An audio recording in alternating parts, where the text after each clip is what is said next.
Hey, baseball fans, I'm Buster Olney, and on the latest Baseball Tonight podcast, we put a ribbon on the Chicago Cubs championship, and Jason Stark and Jerry Krasnick look ahead to what's going to be a very active offseason.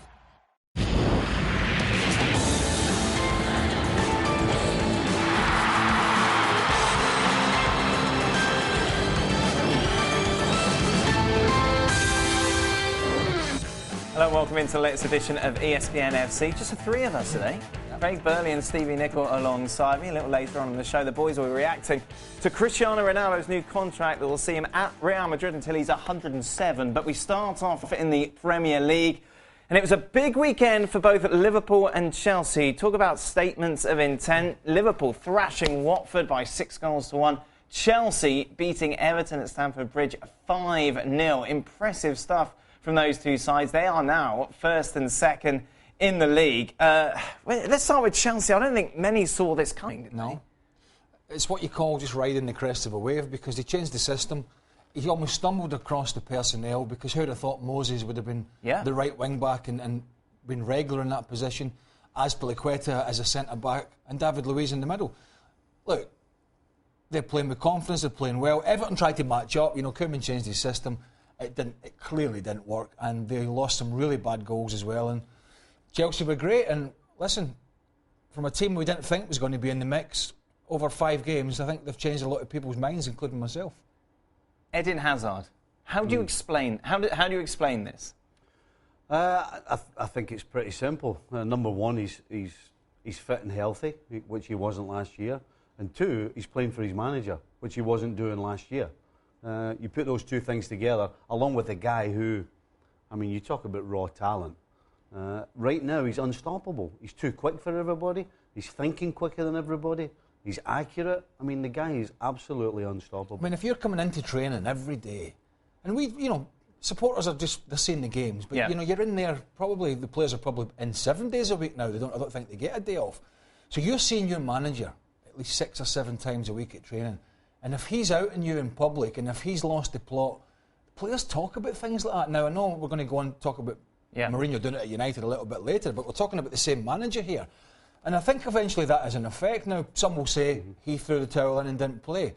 Eden Hazard will say, well, I had injury problems, so he's got a ready-made excuse, but it's quite clear that Mourinho lost that Chelsea dressing room, and he lost it quick. You said that you've changed your mind. You're now on board that Chelsea can do something this season. Yeah. Are we talking title race? Oh, they're in it. Very much so. Yes.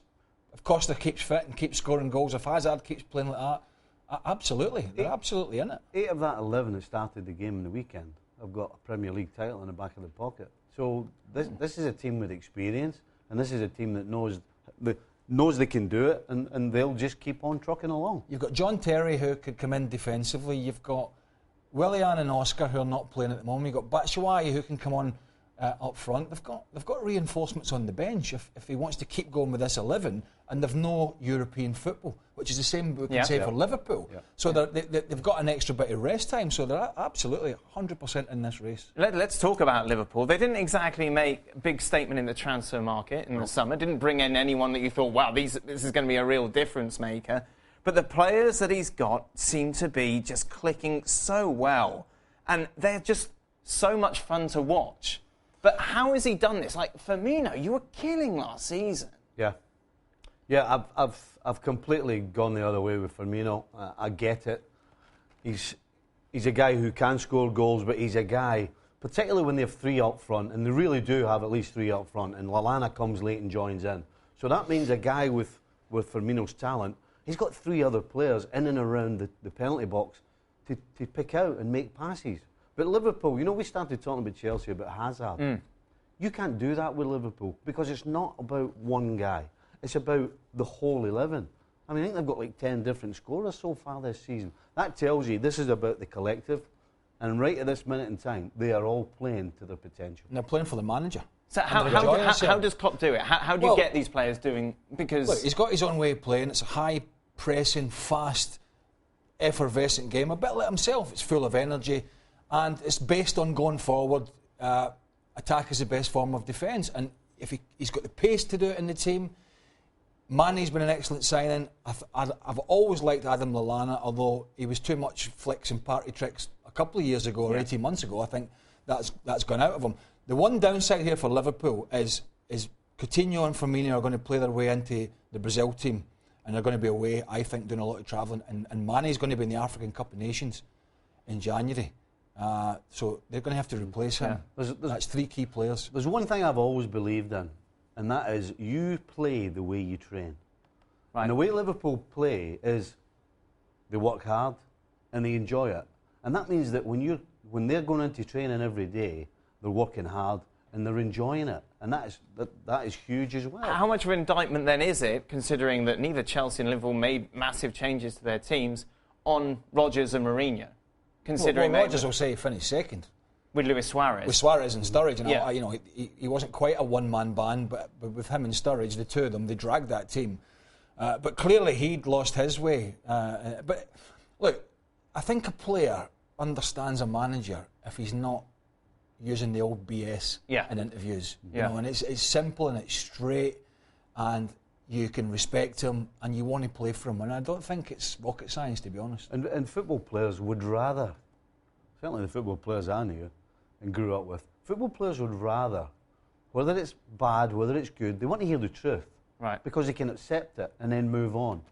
But when you're getting spouted a lot of nonsense that you can't even work out yourself from a guy who, when things go wrong, you're looking to him to fix it, then you're not going to trust them. People were saying, it was Watford, but they did it to Chelsea, and they've done it to other teams. I mean, I think back to this, was it the second game of the season?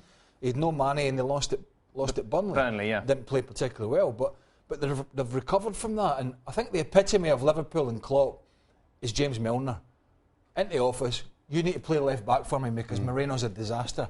And the guy just puffs his chest out, and he's not a left back by a million miles, but he does a great job. Who's finishing higher, Liverpool or Chelsea right now, would you say? Chelsea.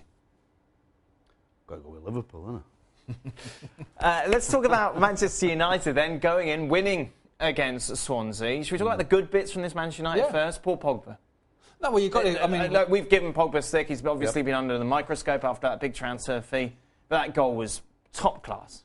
Well, we said we wanted him further forward. He gets himself in the edge of the box and then he shows us what he can do. I mean, that's just talent. That's what that is. Carrick comes in. Rooney comes back in. Even Fellaini comes back in. Ashley Young at full-back. That's a brilliant goal from Pogba. And we have hammered United for 2 or 3 weeks, and we must give them credit because they were under pressure, and it was an absolute cakewalk. But let me tell you, they want to watch getting that game, because that Swansea side under Bob Bradley were an absolute embarrassment. Yeah, what happened there? Because you felt if there was a time to face Manchester United, this was it, surely.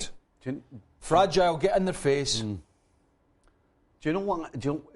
After about 20 minutes, I thought, you know what? This is a team that clearly has spent the week on the training field talking about shape, talking about tactics, talking about everything else other than actually playing football, because Swansea forgot to play football. You know, the game's about when you have the ball, getting forward, creating chances and scoring goals. And then when you don't have the ball, it's about getting the ball back. They forgot to do both of those things. Those are basic things in football because they were overcoached. They didn't make a tackle. They're too busy thinking about tactics and all this other nonsense instead of playing the game. And you saw the difference when he made the changes and he had the 2 guys wide and they actually went for it. They were actually competitive, which is exactly what United, they were in the first half. Had no. By the way, for 45 minutes, I've not seen a poorer performance defensively. The first half was incredible. Incredible. United had no pace on their side. No Rashford, no Martial, and they never squeezed the game at all. They could have squeezed United because Ibrahimovic is not going to run away from you. But they made United look like Real Madrid. And I'm telling you, like David Moyes, like Mike Phelan, like Alan Pardew, who's lost 4 in the spin, Bob Bradley's no different. He's got 6 games before Christmas. He's got Everton, Crystal Palace, and then away to Tottenham coming up. If we're talking 3 defeats here, he could be out, because this is big business in England. This is $100 million plus if they go down. If he can't show signs he's going to turn it round, defeats happen. but it's the manner of the defeat. Terrible at Stoke, abysmal against Man United. If he doesn't sort it quick, he'll be Gonzville. Now, a lot more reaction to what we saw in the Premier League and indeed the rest of Europe over on ESPNFC.com. Be sure to check out Mark Cotty's musings. I'm Andy Katz from ESPN, along with my co-host Rick Klein from ABC News. On the latest edition of Capital Games, we're going to be joined by 538's Nate Silver. We're going to discuss comparing, predicting politics and sports, and Nate kind of leaves us with a pretty good prediction about the NCAA tournament. Welcome back. Now then, boys, we were nice to United in the first part. Time now to pull the rug from underneath them and talk about Jose Mourinho's comments after the match, which seemed very strange, questioning the commitment of Chris Smalling and Luke Shaw, complimenting Daley Blind for sitting on the bench even though he had an injury, actually young in his attitude. Why do this? I don't know. And especially after a win. A lot of people were waiting on United to falter at Swansea. Yes. And then really jump on Mourinho.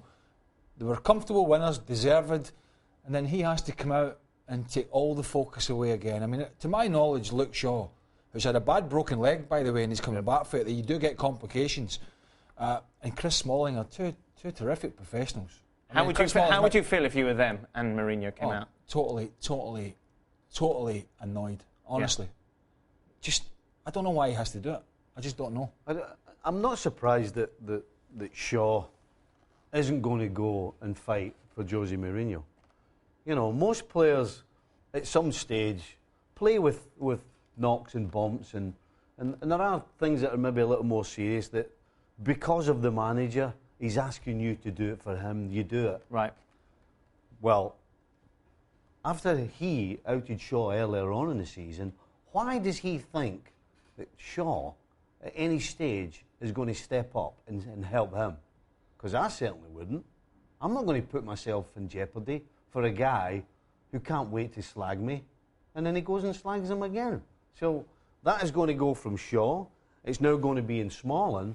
And if you think the rest of the players are not going to look at this and think, what's the manager doing here? He's calling into question the professionalism of whether you fans of these players or not. They're two international footballers. And basically what he's saying is, I think these two were fit enough to go on the bench if that's what I wanted.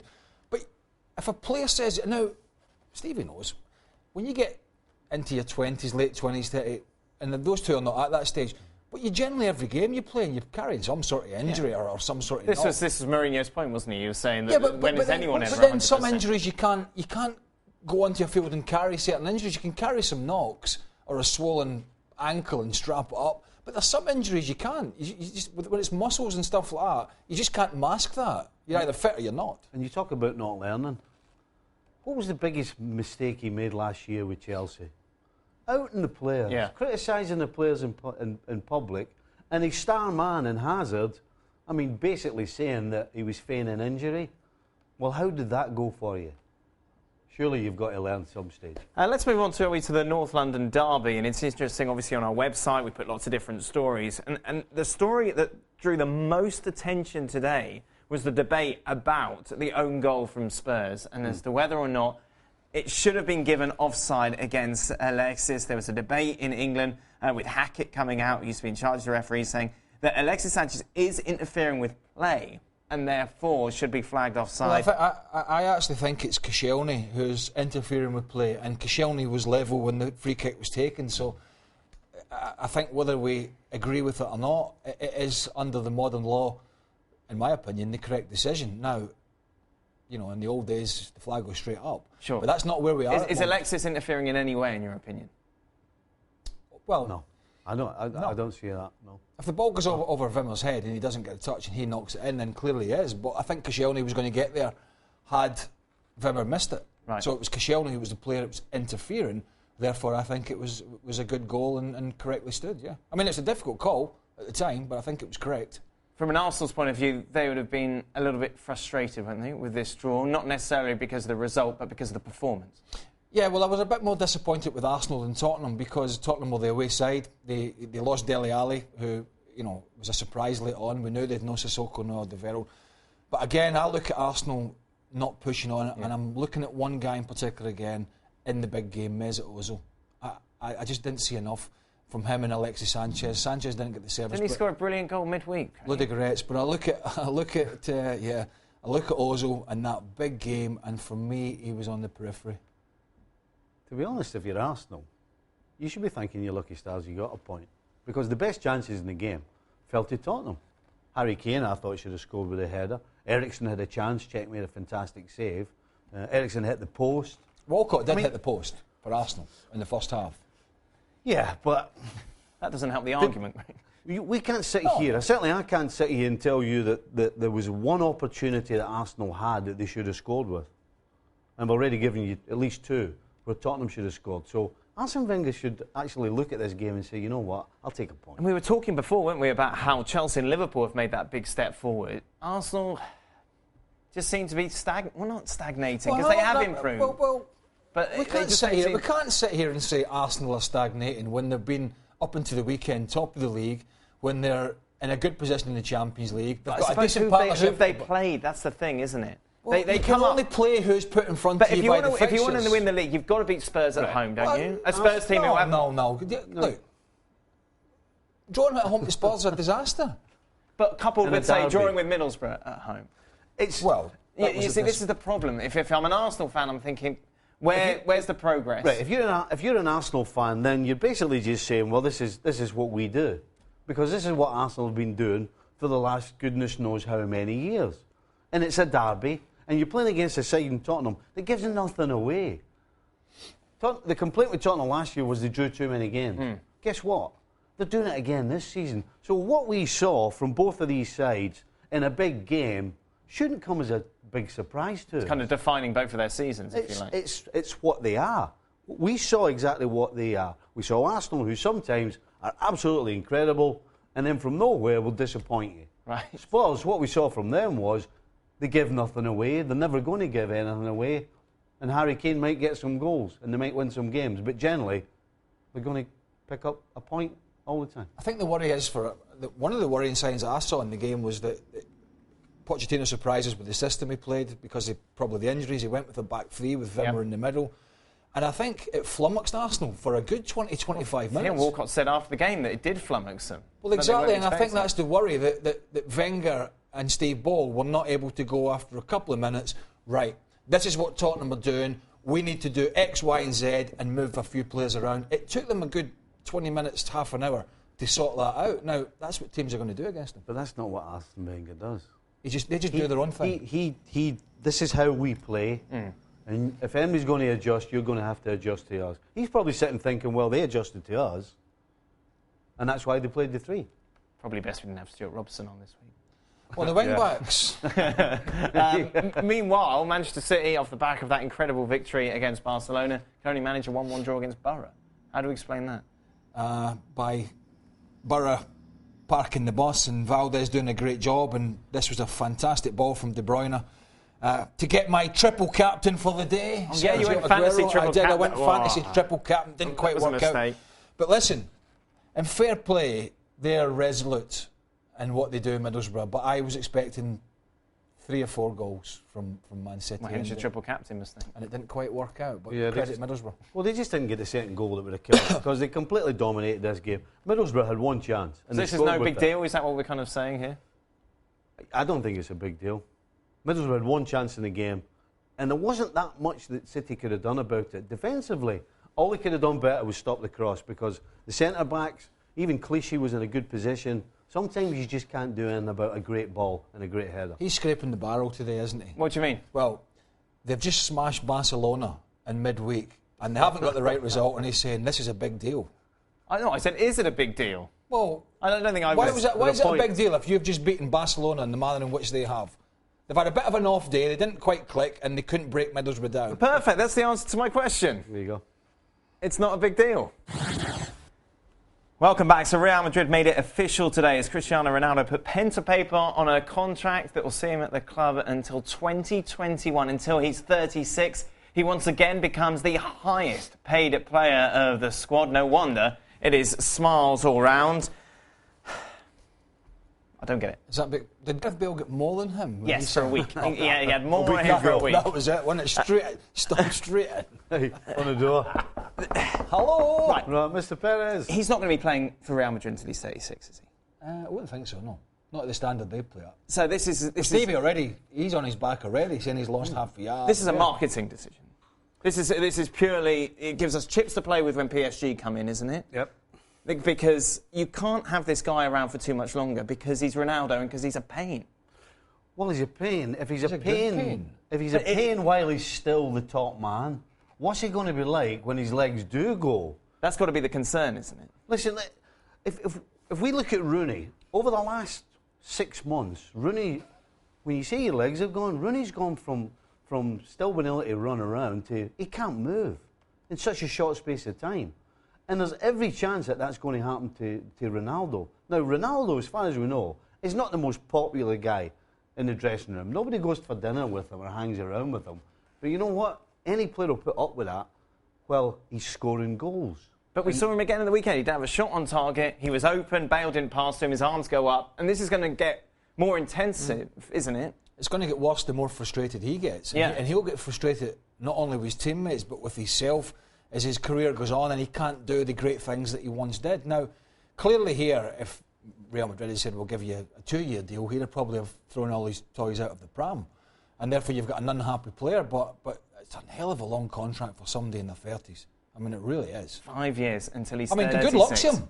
Well, of course, obviously. Well, great for him. Good luck to him, but he won't be playing for Real Madrid when he's 35, 36. His team, of course, sit top of the table after that victory against Leganés. Meanwhile, Barca with a 2-1 victory over Sevilla. It's interesting, Stevie. Like when we started this show and over the years, we've had big discussions about who's better, Messi or Ronaldo. But that isn't really a conversation at the moment, considering what we've seen over the last few months. Messi was just sensational. No, Messi is clearly the best player on the planet. I mean, not only can he finish for fun, but he's an architect for the whole team.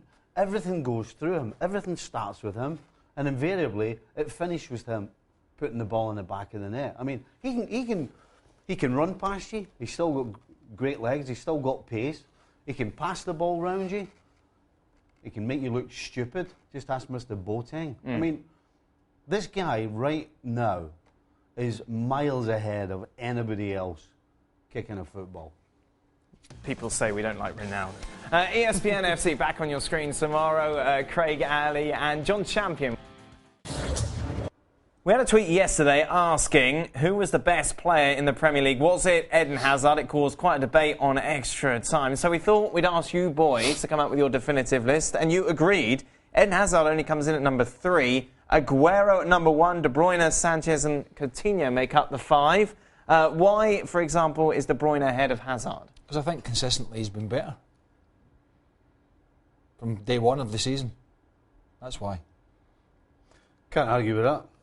I mean, if it's the old schoolyard pick, that's the 5 I would pick in that order. Yeah, if it's a schoolyard pick, that's what we're talking about. If we want to argue, talk about who's actually in the best form, then you'd have to say Hazard. No, it's not form. We're going schoolyard pick. Yeah. Schoolyard pick. You're picking a team. Every player is lined up against the wall. Yep. Well, I'm picking Aguero first. You're picking Aguero first, no question. Yep. And then I'm picking De Bruyne. That's why he's number 2. Okay, no, that's. But I mean, you got Coutinho. Stevie mentioned Coutinho. He's been flying at Liverpool. Yeah.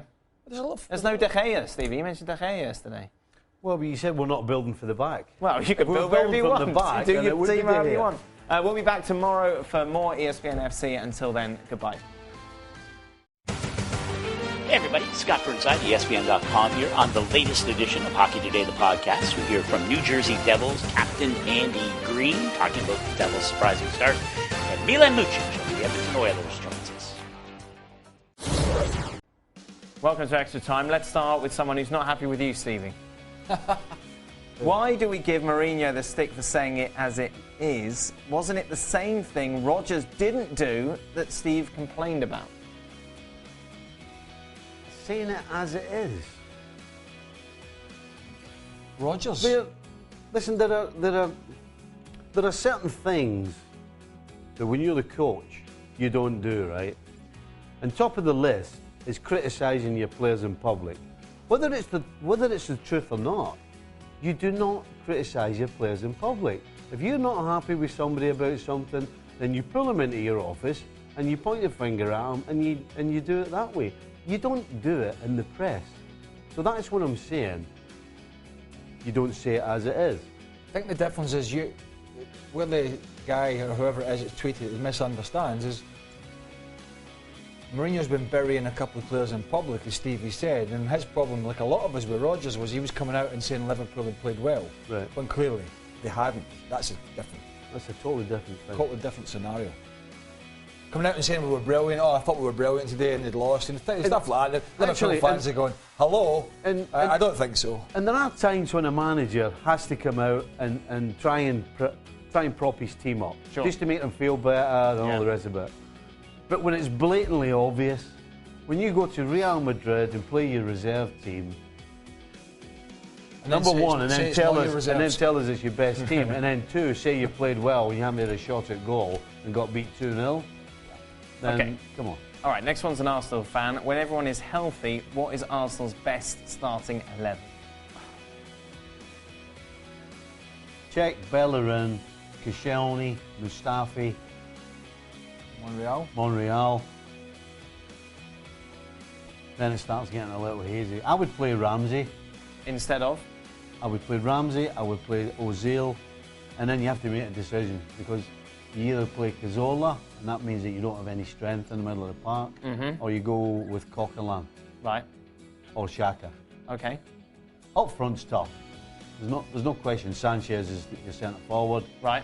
But I'm not a great fan of Walcott, or at the moment I'm not convinced about Iwobi. The Ox is a bit inconsistent. Oxlade-Chamberlain to me just looks like somebody that has to go and play on loan somewhere. Right. He's just coming off the bench all the time. You can't gauge how well he's going to be doing. It is a difficult one. I mean, apart from when you get further forward with Arsenal, then, as Stevie said, it becomes a lot cloudier. And that's why Sanchez is now playing centre forward, because Arsene Wenger was struggling with it as well. It just so happens that Sanchez has been pretty sensational. See, I would play Cazorla with Xhaka. I think Xhaka needs to get more games, more regular. Some people say, well, he likes to get forward, and we've seen some great goals. What's the problem with that? Right.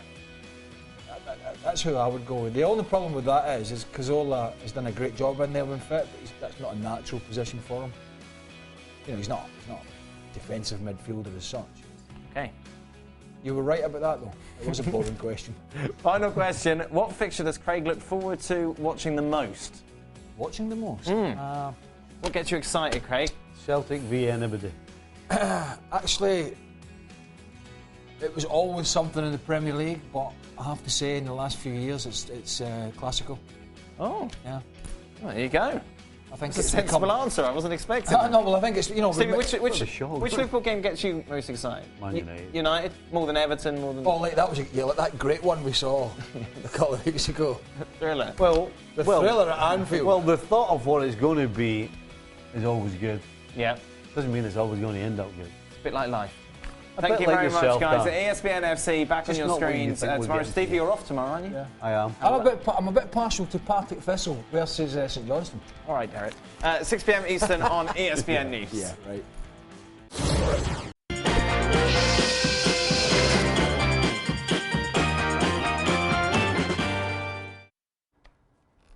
Welcome then to this week's edition of Burley's Boiling Point. Craig Burley, what have you got for us? I think we'll do a little bit of MLS this week, shall we, Daniel? Playoff time, of course, at the moment. Playoff time, big games, big stars, big names, big money. And the big player turns up again, the little Italian Giovinco. And he's hat-trick, wasn't it? Yep, it was a hat-trick at Yankee Stadium. NYCFC at Yankee Stadium, tore them to shreds. We didn't need that to know that he's the best player in MLS here in North America. But he doesn't even get on the MVP shortlist. This, of course, was the big talking point, wasn't it? Sacha Kljestan, David Villa and Wright Phillips. Wright Phillips. Meanwhile, week in, week out, year in, year out since he's smashing it over the boundary. Yep. Goals, assists, you name it, carries Toronto when others are flagging. And he doesn't make it on the list. Who are these people that vote on these things? I mean, there's what? So it was players and coaches. Coaches, and wait for it because it pops up every time, random people. And as Stevie likes to call them, the invisible people. Now, last year, now, it's probably not important to Giovinco. He probably doesn't care. He's getting millions. He probably goes home and laughs about it. But last year, the supporters who vote for MLS players to get on the MLS All-Star team didn't even make the first 11. No. He didn't make the first 11. And on top of that, his Italian manager said, as long as you stay in MLS, you ain't playing for Italy. So the fella can't win. Because he said your goals don't count, you're playing in Major League Soccer, which I don't agree with. Although the standard of defender is not great, he's clearly a wonderful player. But to not vote this guy on the MVP list, he's the best player in this league by head and shoulders. He must go home and laugh his cotton socks off at some of this stuff, picks his wages up, smashes him over the boundary every week when he goes out, but yet he's not on the list. What a joke, and what a little star he is, by the way. You know, I'm glad he probably doesn't take it to heart, because if he did, he would be well annoyed. Craig Burley, thank you very much. Just a reminder, Craig with us 5 days a week on ESPN FC. You can join us 6 p.m. Eastern on ESPN News.